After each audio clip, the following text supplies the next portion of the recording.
कहा है दिल से मोहब्बत हो गई है तुमसे. કશું મોહબ્બત નહીં તમને મારાથી. એટલે આ બધું છે ને ગાવાનું ને આ બધું રહેવા દો. કેમ વળી કેમ એવું લાગે છે કે મને હા તારાથી પ્રેમ નથી? હા તો નથી જ ને. આ આખો દિવસ મોટા મમ્મી ને આપણા મમ્મી ઝઘડા સિવાય કશું નથી દેખાતું. અને તમે મને એમ કહો, આમાં મારો કોઈ વાંક છે? હું ક્યારેય એ લોકો સાથે ઊંચા અવાજે વાત કરી છે? તારો વાંક નથી મારો વાંક. મને પણ ખબર છે કે આજ સુધી કોઈ દિવસ એવું નથી બન્યું કે તે લોકો સાથે ઝઘડો કર્યો હોય. પણ કોને ખબર, મને તો અમુક વાર એવું ફીલ થાય છે કે આ મારા મમ્મી અને મારા મોટા બા ગયા ભાવમાં ઓલા કહેવાય ને આખલા હશે, આખી જિંદગી લડ્યા કર્યા હશે અને ત્યારે પણ પત્યું નહીં હોય ને એટલે આ જન્મમાં દેરાણી જેઠાણી બની ગયા. પણ એ લોકોના ઝઘડામાં હું પીસાઉં છું. મારે કોની બાજુ લેવાની? આ બાજુ લઉં તો મોટા મમ્મીને ખોટું લાગે, મોટા મમ્મીની બાજુ લઉં તો આપણા મમ્મીને ખોટું લાગે. અને બેવની બાજુ હું લઈ નથી શકતી. કરું તો કરું છું. ફસાઈ ગઈ છું હું આ ઘરમાં આવીને. સાચી છે તારી વાત કે આ ઘરમાં રોજ જ ઝઘડા થાય છે. એક વ્યક્તિની તરફેણ લઈએ ને આપણે તો બીજા વ્યક્તિને ખોટું લાગી જાય છે. કોઈને સાચું કહેવાતું નથી, કોઈ સાચું સાંભળવા તૈયાર નથી. તો કરવું શું ને એ જ સમજાતું નથી. આદિભાઈના લગ્ન નથી થતા એમાં મારો વાંક? એ બાબતે પણ મને બોલ્યા કરે છે. ખબર છે તું નવાઈની પરણીને આવી છે, ખબર છે તું આમ છે તેમ છે. હું કેટલું સહન કરું સાગર, નથી થતું મારાથી સહન. જો સુષ્મા, હું સમજી શકું છું તારી વ્યથા કે તને આ ઘરમાં લોકો બહુ હેરાન કરે છે. પણ જો હું તને શું કહું છું કે ધીમે ધીમે રહેતા બધું સારું થઈ જશે. અને આદિભાઈના લગ્ન થશે ને આ ઘર છે ને એકદમ સ્વર્ગ જેવું થઈ જશે. પછી ઝઘડા બંધ જ થઈ જશે. સાચું કહું છું ને તો આ મેઇન ટોપિક એ છે કે આદિભાઈના લગ્ન નથી થયા ને એટલે જ ઘરમાં વધારે પડતા ઝઘડા થાય છે. પણ ક્યારે? જ્યારે હું આ ઘર છોડીને ને તમને છોડીને જતી રહીશ ત્યારે? અરે સુષ્મા, આ શું વાત કરે છે યાર? એ જ થવાનું છે સાગર. મને તો એવું જ લાગી રહ્યું છે. કારણ કે આપણા બંનેમાં કોઈ જ પ્રોબ્લેમ નથી. આપણા બંનેમાં એટલો જ પ્રેમ છે અને આપણા બંનેને એ લોકો પ્રત્યે પણ એટલો જ પ્રેમ છે. પણ ખબર નહીં આ બે જણના ઝઘડાના લીધે ક્યાંક આપણે બે અલગ ના થઈ જઈએ, મને એવું લાગે છે. પણ સુષ્મા, એવા ખોટા વિચારો શું કામ કરે છે? અરે ઘર હોય ત્યાં નાના મોટા ઝઘડા તો થયા કરે. આ બધી વાતો છે ને મગજમાં ના લેવાની હોય, રિલેક્સ રહેવાનું હોય. અને જો ગમે ત્યારે તને ગુસ્સો આવે કે ટેન્શન આવે ને ત્યારે મને યાદ કરી લેવાનું, મારા પ્રેમને યાદ કરી લેવાનો. એટલે ઓટોમેટિકલી તારો આ ચહેરો છે ને એકદમ સ્માઇલી થઈ જશે અને ટેન્શન એકદમ છૂમંતર. એવું નથી સાગર. મને આપણા ફ્યુચરનું ટેન્શન થાય છે. ચલો અત્યારે આપણે બે એકલા છે, કાલ ઉઠીને સમજો આપણે એકના બે થઈશું તો મને તો એનો પણ ડર લાગે છે. કાલ ઉઠીને સમજો કે મને સંતાન રહી ગયું તો એમાં પણ આ લોકો કકરાટ કરશે, એમાં પણ આ લોકો આવું બધું બોલ્યા કરશે. મને આપણું સંતાન રાખવાની પણ બીક લાગે છે. જો સુષ્મા, ભવિષ્ય નથી તો તે જોયું, નથી તો મેં જોયું. પણ ભવિષ્યની ચિંતા કરીને આપણે આપણું વર્તમાન ના બગાડવું જોઈએ. મને તો એટલી ખબર પડે છે. અને રહી વાત આ મોટા મમ્મી અને મમ્મીની, તો એ લોકો તો છે ને લડ્યા જ કરશે. એને એના સિવાય બીજું કંઈ આવડતું જ નથી. પણ હવે આપણને જ ખબર પડવી જોઈએ કે આપણે શું કરવું અને શું નહીં. તમે તો સવારે ફેક્ટરીએ જતા રહો છો, પણ મારે શું? મારે તો આખો દિવસ આ બે જણના ઝઘડા સાંભળવાના. જો હું ક્યાંક બાજુમાં પણ 5 મિનિટ માટે બી જઉં ને તો પણ મારે સાંભળવાનું. કોઈની પાસે કશું લેવા ગઈ હોય તો પણ સાંભળવાનું. કોઈ બાજુથી મને મળવા આવ્યું હોય તો પણ મારે સાંભળવાનું. મારે ક્યાંક જવાનું કે નહીં જવાનું? અરે હા, તારે જવાનું ને. શું કામ નહીં જવાનું? જો તને એટલી જ રોકટોક કરતા હોય ને તો હું મમ્મી સાથે વાત કરીશ. અને બીજી વાત કે ભગવાને આપણને બે કાન શું કામ આપ્યા છે? આવા લોકો માટે જ આપ્યા છે કે એક કાનેથી આમ સાંભળી લેવાનું અને બીજા કાનેથી આમ ખખેરી નાખવાનું.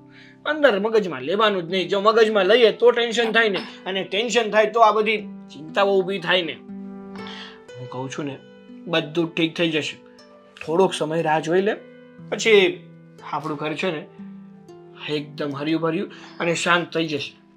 હું પણ એ જ પ્રાર્થના કરું છું ભગવાનને કે ભગવાન કરીને આવું જ થાય. ચાલ હવે તું બેસ, હું જરા બહાર જઈને આવું. હા.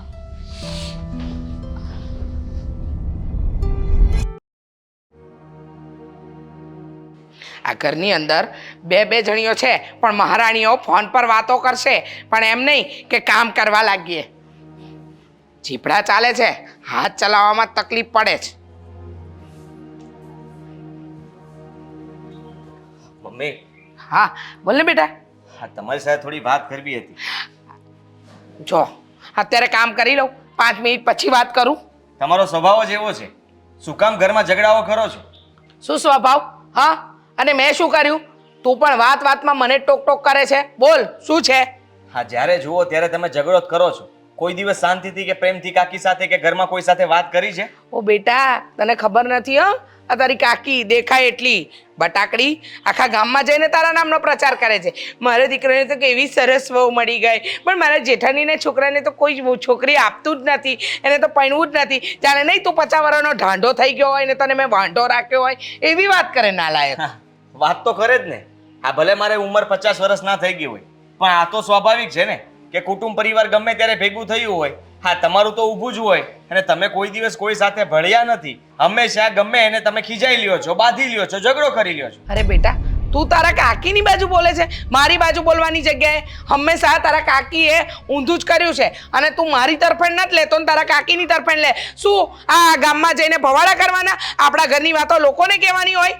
કહેવાની ના હોય, પણ હવે આપણે જેવું કરીએ તો પછી આપણે સાંભળવાની પણ શક્તિ રાખવી જોઈએ. હો, મેં શું કર્યું? જે કર્યું એ તારી કાકીએ કર્યું, મને ના કહીશ કઈ.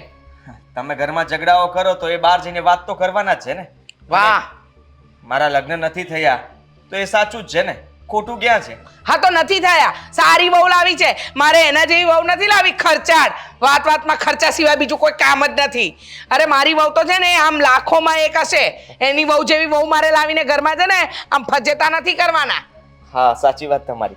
હા, તમે તો ખબર નહીં ક્યાંથી આ લાખોમાં એક લઈને આવશો, ક્યાં ગોતીને આવશો અને તમને કોણ હા પાડશે? લાઈનો લાગી છે, લાઈનો. તને નથી ખબર, આ મારી પાસે છે ને રોજ ફોન આવે છે કે આ કનુભાઈની દીકરી બતાવું, આ પેલા સાબર ગામમાં 2 છોકરીઓના માંગા આવ્યા હતા અને તને ખબર નથી. એના સિવાય પણ આ તારા શાંતિ મામા છે કે નહીં, શાંતિ મામાએ ફોન કરીને કીધું ભાણાને પૈણા હોય ને તો અત્યારે ને અત્યારે હા બેન લાઈન લગાડી દઉં. લાઈન લાઈન લગાડી દે, એ વાત પણ સાચી. પણ જ્યારે તમે બોલવાનું ચાલુ કરો ને તો એ લાઈન વિખાઈ જાય.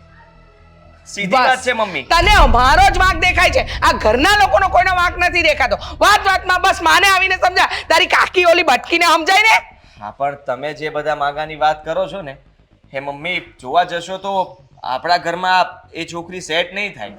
એના કરતાં સારું છે કે તમે કાકી સાથે સારો વર્તન કરો, સારો સ્વભાવ રાખો, તો કદાચ એ 2 જગ્યાએ વાત કરશે ને તો મારું જલ્દી થઈ જશે. રહેવા દે ને બેટા, રહેવા દે ને. તને જે છોકરી મળશે ને એ તો હિરોઈન જેવી હશે, એકદમ હિરોઈન જેવી. આ લોકો કહેશે હા રીચાની વહુ છે, રીચાની. અને તું લઈને નીકળીશ ને તો 10 લોકો પૂછશે કયા ગામના ભાભી. આ જોજે. હા, 10 લોકો પૂછશે અને માર્કેટમાં લઈને તમે નીકળશો ત્યારે 50 લોકો સાથે બાંધશો. એના કરતાં સારું છે કે હું હિરોઈન ન લાવું. હિરોઈન લાવું તો ઘરમાં માથાકૂટ થાય ને. બસ, પણ તારે મને સલાહ આપવાની જરૂર નથી. જે સલાહ આપી હોય ને તારી પેલી કાકીને આપ, વાંદરીને. એને તને ચડાવ્યો છે ને, પહેલા મારી જોડે ઝઘડશે ને મારા દીકરાને પાછો ઊંધો ચડાવશે, એની કાન બંબાઈની કરશે, એને શીખવાડશે કે બેટા તારી માં મારી જોડે ઝઘડી. બસ મમ્મી, બસ. જુઓ, શાંત થઈ જાઓ. તમે મતલબમાં આટલા ગુસ્સો નહીં કરો અને ફરી પાછા ઘરમાં ઝઘડો નહીં કરતા. હું કોઈ ફરિયાદ લઈને એ નથી. બટાકીને તો છે ને હું આ ઘરમાં રહેવા જ નથી દેવા માંગતી. જો મારું બસ ચાલે ને તો એનું ગળું દબાઈને એને મારી નાખું. પણ વાત કરો છો, કાકી છે. હા, કાકી નથી, શેતાન જેવી છે, શેતાન. સાલી લોહી પી ગઈ છે, મારા દીકરાને મારા વિરુદ્ધ ભડકાવે છે, નાલાયક. મમ્મી જુઓ, શાંત પડો અને હું ખાલી તમને કહેવા માટે હું એની જોડે કોઈ સમાધાન નહીં કરું. મને જરાય નથી ગમતી. આ તો સહિયારો ધંધો ને સહિયારું ઘર છે ને એટલે રાખું છું, બાકી લાત મારીને બહાર કાઢું એને હું.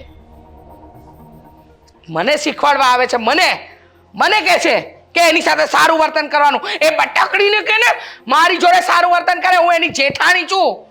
આવું બધું બોલશો તો એ સાંભળશે તો કેવું લાગશે? અરે પણ એ મને ઓછું બોલે છે, જાડી ભેંસ પાડો આવું બધું કહે છે. સામે બધું સરખું છે. હા એમ, એ કઈ ઓછું નથી બોલતી. એનો જીબડો કઈ 32 દાંતની વચ્ચે નથી રહેતો. હા, કઈ નહીં, મારી જ ભૂલ હતી. મારા દીકરા વિશે ને મારા વિશે વાત કરશે ને તો ઝઘડો થશે ને થશે જ. મમ્મી શાંત થઈ જાઓ. મારી ભૂલ થઈ ગઈ કે હું તમારી પાસે અત્યારે આવ્યો ને તારી ભૂલ નથી, તને ઊંધું ચડાવે છે. સમજાવવાની કોશિશ કરવા મને કામ કરી લેવા દે.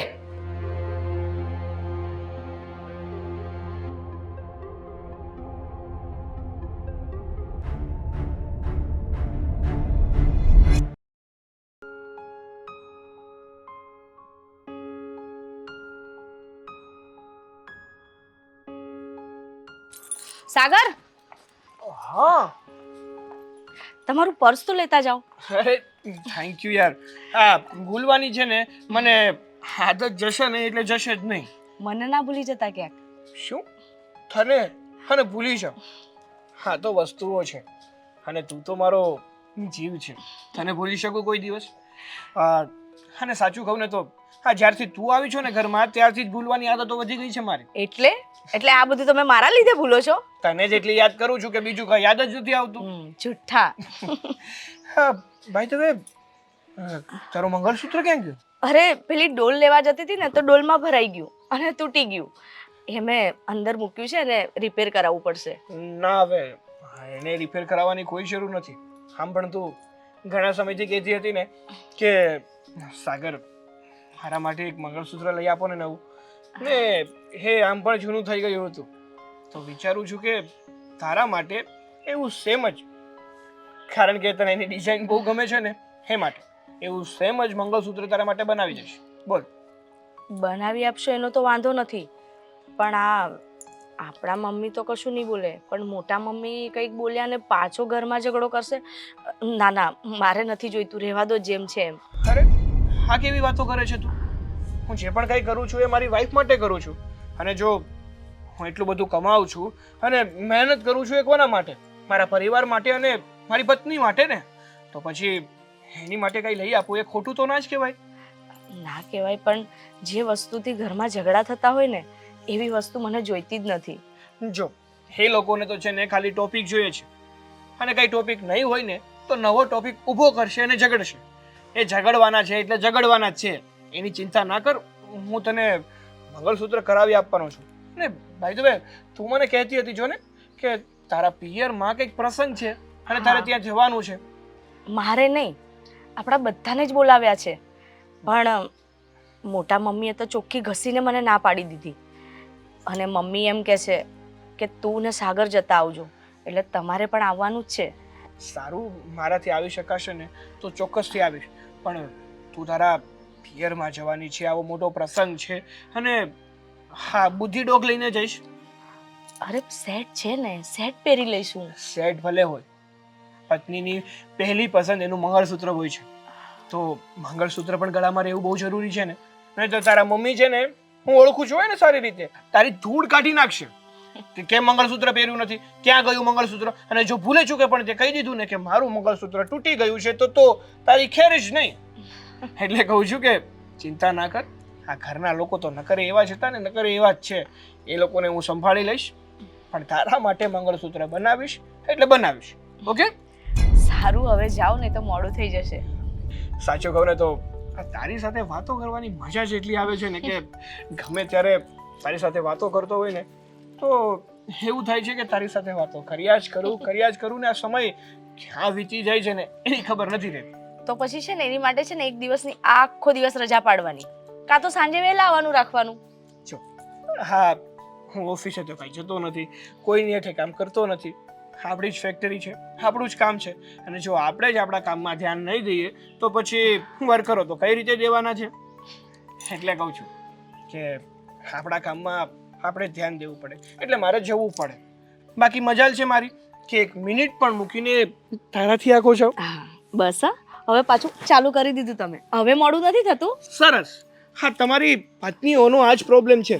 પોતાનો પતિ પોતાની પત્નીઓને પ્રેમ કરે ને તો કે હા ગમે ત્યારે મસ્કા જ મારતા હોય, મને પ્રેમ કરવાનું ખાલી નાટક કરતા હોય, અને જો સારા શબ્દ ના કહીએ અને પ્રેમ ના કરીએ ને તો કહે છે કે મારા તરફ તો કંઈ ધ્યાન જ નથી હોતું, પોતાના કામમાં જ પડ્યા રહ્યો છો. બસ બસ, પણ કેટલું બોલશો હવે જશો કે અહીંયા જ ઊભા રહેશો? હું શું કહું છું કે મારી મીઠાઈ આપી દે ને મને.